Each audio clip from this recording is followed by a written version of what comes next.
Yo, what's up? Name is Gently01, but I don't have any time to talk. We gotta get going. So sprint up a train. Because this intro just couldn't possibly have gotten any cooler. So they decided to prove themselves wrong.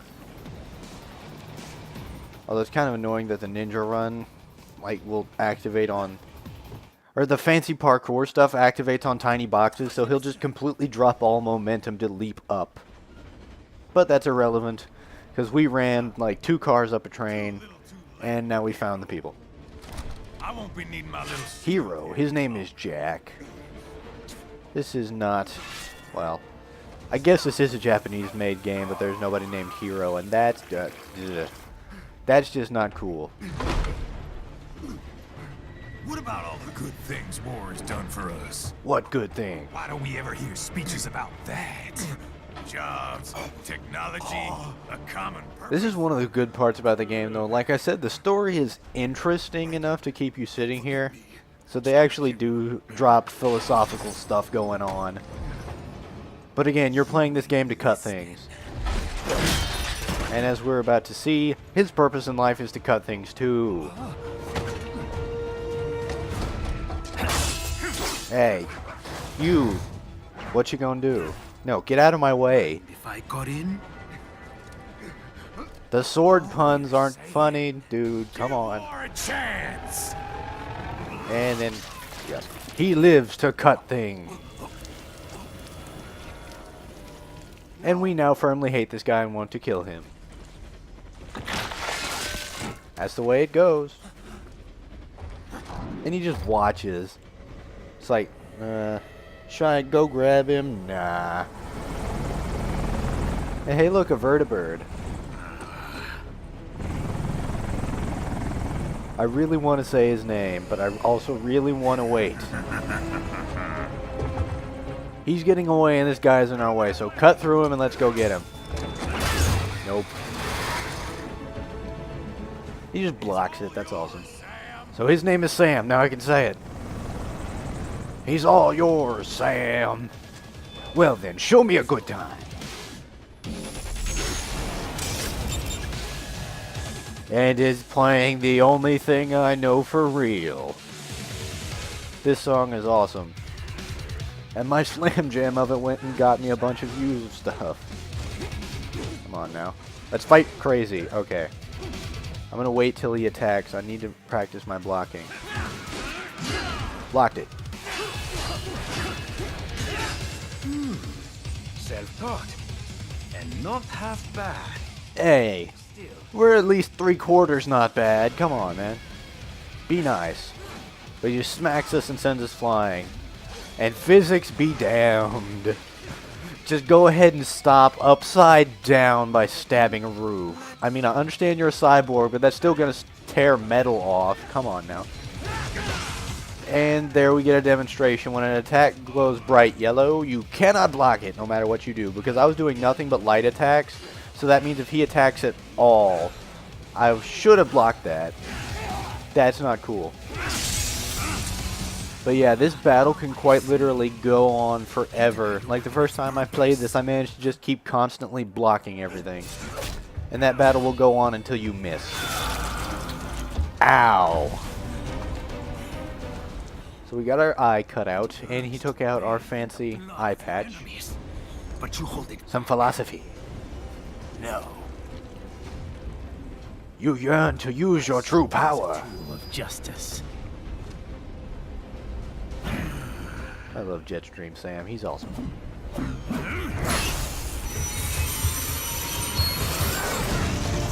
Sure you can. Notice what he just did. He just lit his sword on fire. He just lit his sword on fire. Stop and think about that for a second. Cyborg Samurai, Cyborg Ninja, one sword is on fire. How awesome is this? It's about to get even cooler.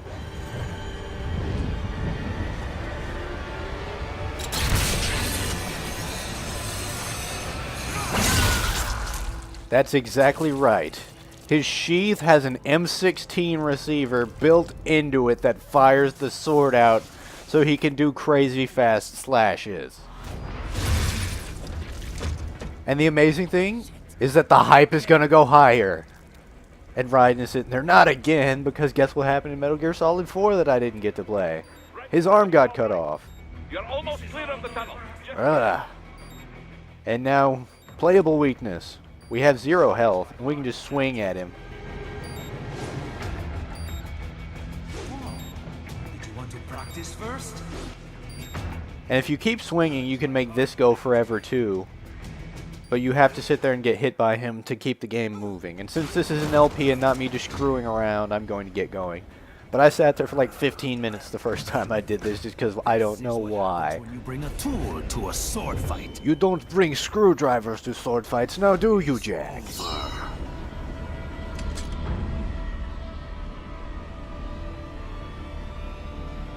Beautiful artwork right there too.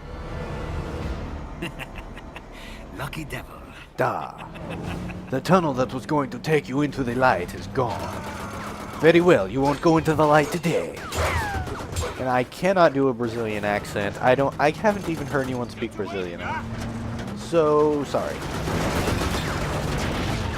And there's Boris. We saw him on the PTA back in episode 1, talking to the car driver. It's amazing Raiden's still going. He may have been treated like just a dog to sit there and kick in Metal Gear Solid 2, and then 4 he didn't even get to seem that important, but here he go ahead and proves that he's tough. And looks like somebody's been playing Call of Duty. You don't even shoot at the helicopters, just get out a missile. But he forgot one key thing, they always have flares. See, look, he mistook the game. He thought this was Battlefield 3 and he was facing somebody who hadn't unlocked the flares. Well, you were wrong, Boris.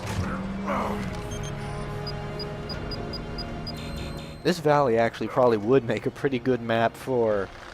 What was that? I forget what the DLC was actually called. Armored Warfare? Armored Kill. It would have made a pretty good Armored Kill map. I think they have one like it. It's just snowy and at night. But Raiden passes out. So let's see where the train leads, because you know it's a game he's going to wake up whenever the train stops. So, Chapter R00, Guard Duty, Difficulty Normal, completed in 13 minutes and 14 seconds. No points, no Zandatsu, because that wasn't in the game yet. Combos aren't counted yet, 13 kills, A bonus BP, total BP 4,000. Alright. So I got an S rank and an A rank. That's pretty good for a chapter. It's going to get a whole lot worse because I'm not very good. 3 weeks later, in the middle of a gigantic lightning storm, Metal Gear Solid 2 occurs. Nah, that's not a tanker. That's like a freaking high-tech blackbird that looks like a... What is it? An ocean sunfish? I keep catching those in Animal Crossing New Leaf, and they sell for a whole lot of money.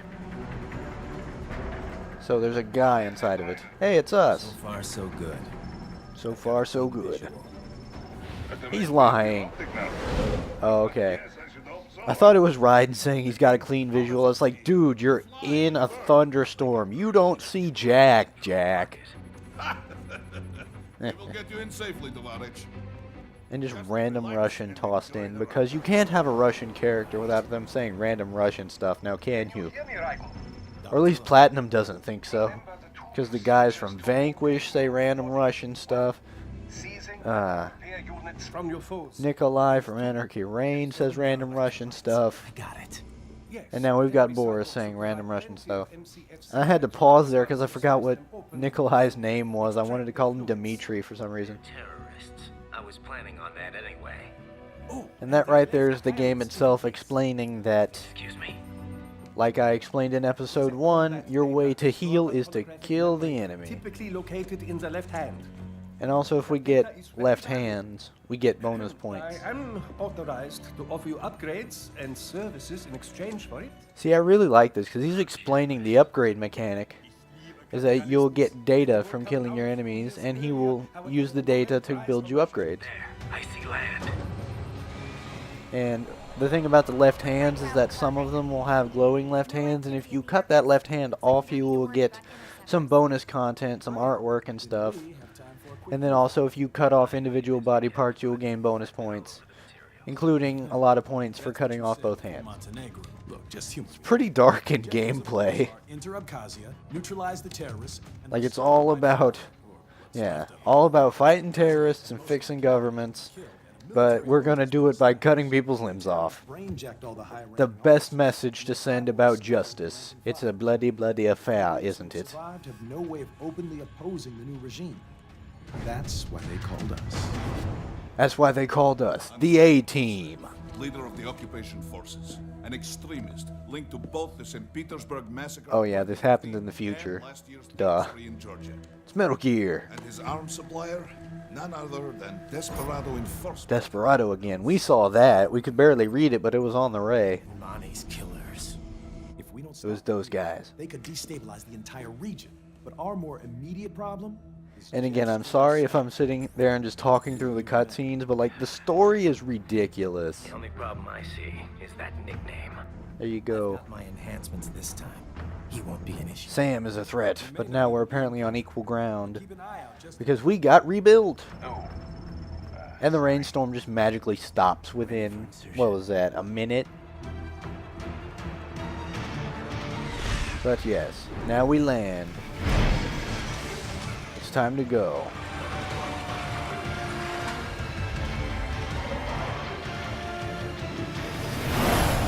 Meet the new and improved Jack.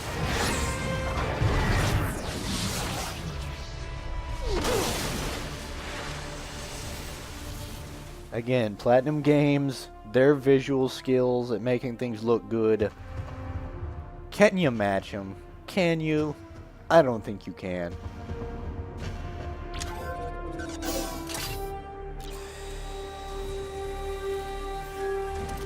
Let there be revengeance. Oh, I forgot to go offline.